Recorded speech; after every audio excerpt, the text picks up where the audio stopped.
Ooh, I don't know about you or where you live, but it's cold, even right here in Florida. But that's not going to stop me from doing another show. Last week we talked about the good, the bad, and the fugly of action figures based on film characters and the actors that portrayed them. Originally, that didn't matter to us, of course, but to today's collectors, a lot of that has become really relevant. And although action figure technology has done leaps and bounds in that field, what we're really looking for is a well-crafted mold, an incredible detailed head sculpt, and lots of articulation. And for many of our favorite characters, they've come a long way, baby.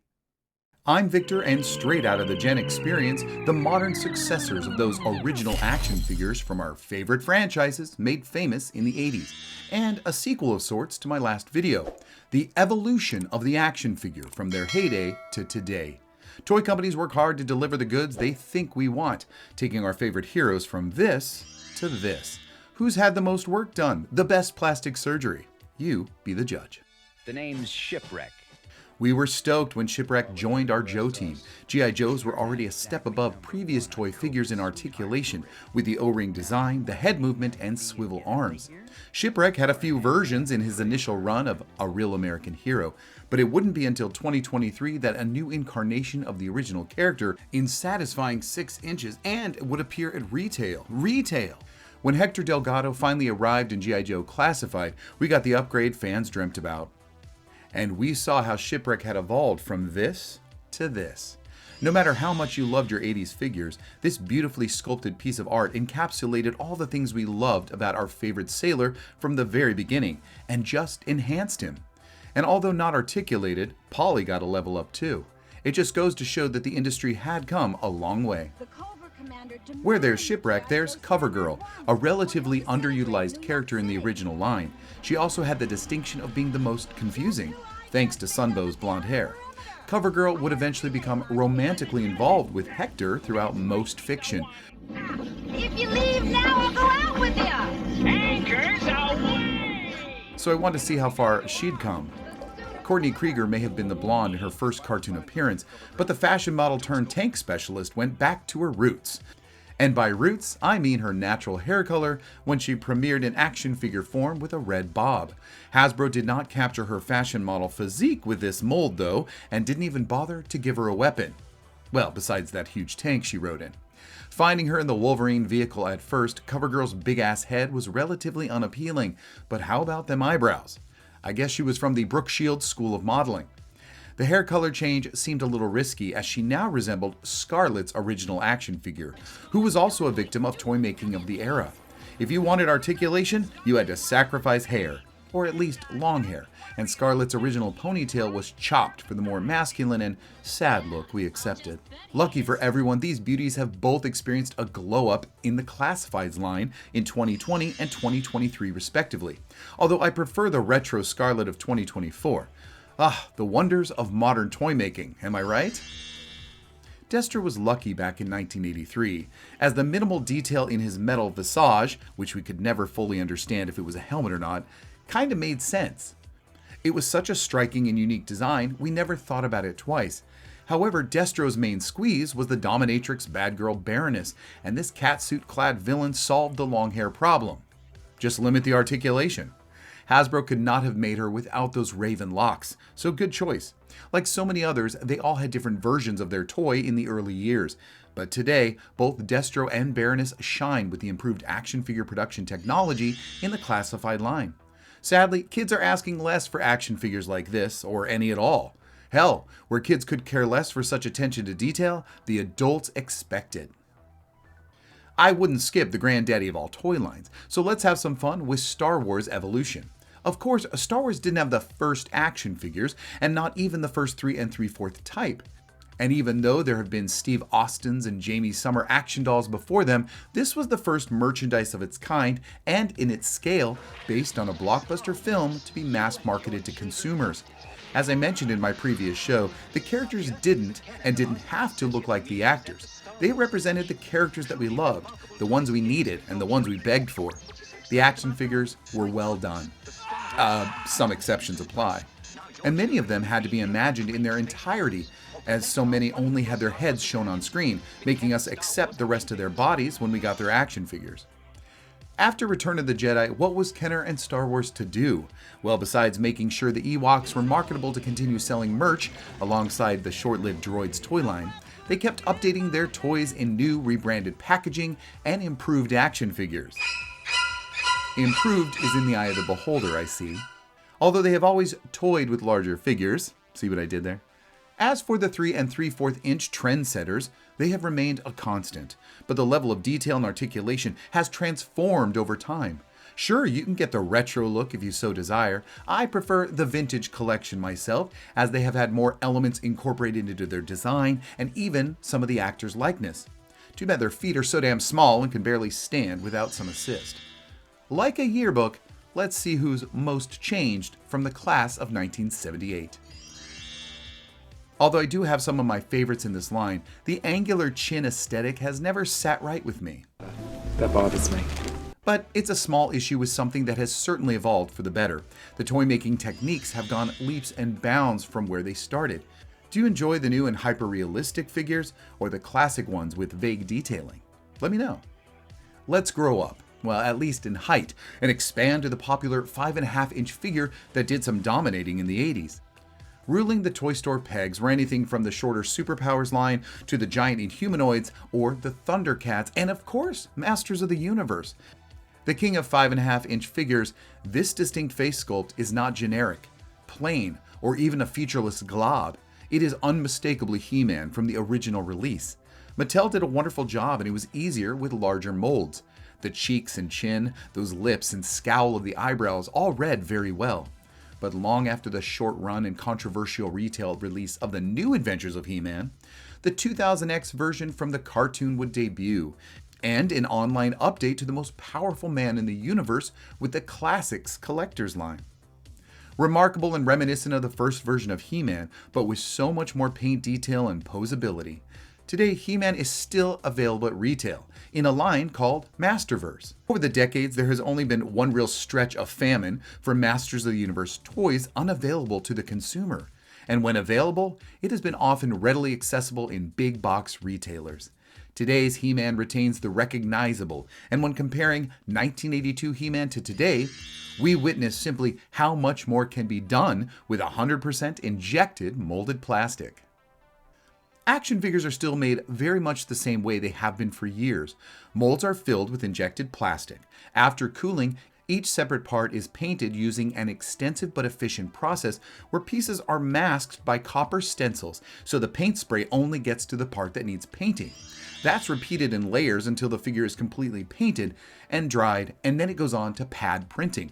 This kind of stamp painting may have evolved since the 80s, but this is where the precise and minuscule details like eyes, brows, glasses, or other extras need to have their paint applied very delicately so that there's very little bleeding as possible.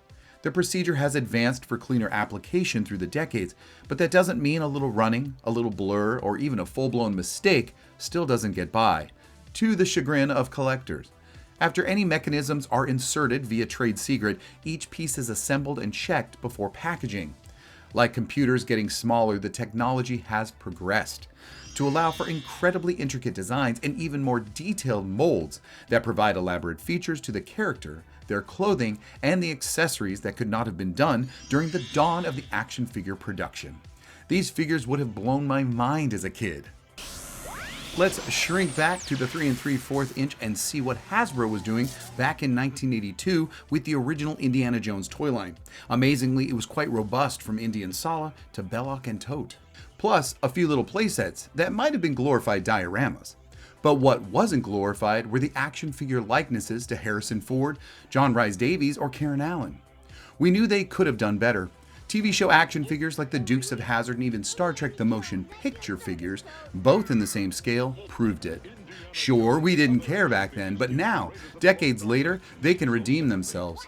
Although various sizes and lines and commemorative figures have been made for collectors and even for theme park retail, the original sized figures had the chance to be the best versions of themselves by 2008, when toy tech had caught up and made it easier for companies to produce such detailed action figures. They go awesome with my vintage Well of the Souls playset. But it was the 2023 Adventure series that took them up to 6 inches and gave us a Marion we deserve, going from what amounts to a nameless extra in a cloth doily to Karen Allen looking striking. Sala not only looks the part, but looks like Davies. And Indy, well, you get the picture. Not only did they get the glow up, but retailers noticed and provided this short-lived toy line on their shelves that collectors were chomping at the bit for. Indiana Jones action figures were off and on at retail giants, so let's continue barking up that tree. Or rather get caught in it, because we're talking cats. Thundercats. Since their 1985 debut, the less than dynamic look of the 80s action figures certainly would have to do. But they had their low points.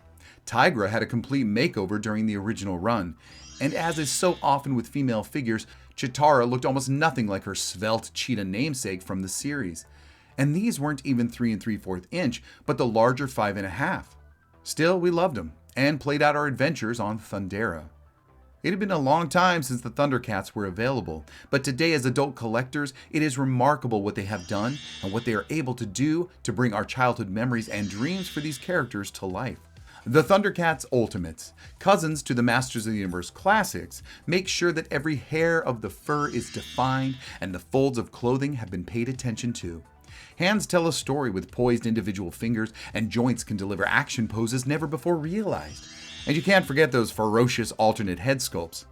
You can see how far Lion-O has come, and even Mum-Ra, in this evolution of favorite action figures made famous in the 80s. Even at the end of the 80s, as millennials were coming around to embrace the last moments of action figure heaven, some of their favorites, like the Teenage Mutant Ninja Turtles, have had various incarnations, both as online-only collectibles and just as often, retail-available offerings. Yesterday's plastic has nothing on today's choices. Surprisingly, many of the modern turtle figures give off that same nostalgic feeling, only with more articulation. While April has a number of looks between cartoons and movies, the original yellow jumpsuit sportin' reporter, probably now a content creator, gives us a little modern sensibility, while keeping some obvious 80s attributes in place. Once again, shrinking down just a bit, the newest Jurassic Park figures are spiritual successors to the millennials' favorite prehistoric plastic playthings. From the recent and taller Amber collection to the newest Hammond collection, there's Mr. Arnold. The popular 3 3/4 figures of 1993 are back and takes the original figure's design and aesthetic to new and impressive levels.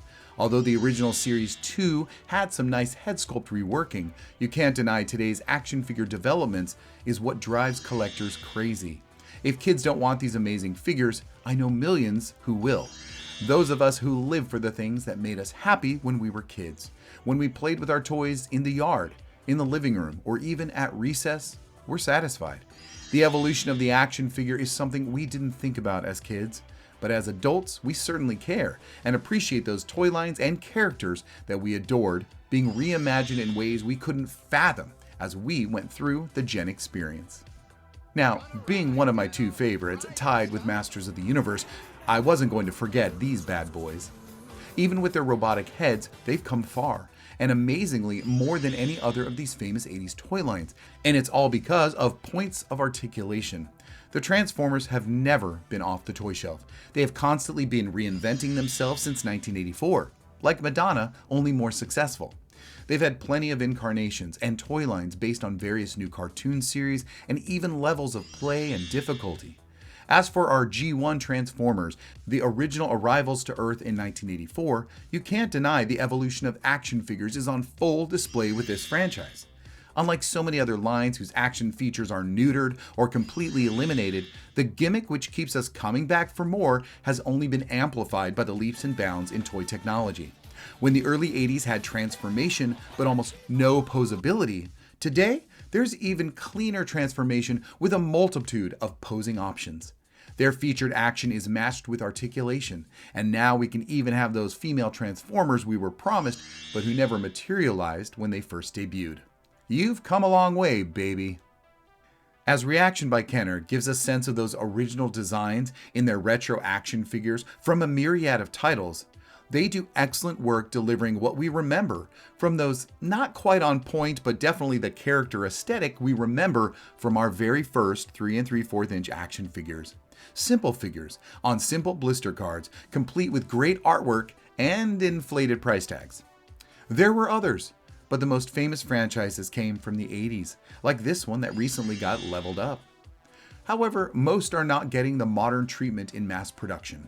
Sometimes you can find them from third-party providers and not their own toy company. Or maybe they're offered but only collectibles of the main character, or in a small production number, or staction figures. Toys that are far more detailed but are more figurines, sculpted in one static pose.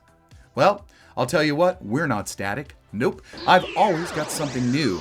Not a lot of repeat shows like other channels. Check it out and you'll want to press like and subscribe. So please come back next week for another visit to the place where everything worth talking about today comes from, the Gen Experience. Thanks for watching and for showing your support. Until next time.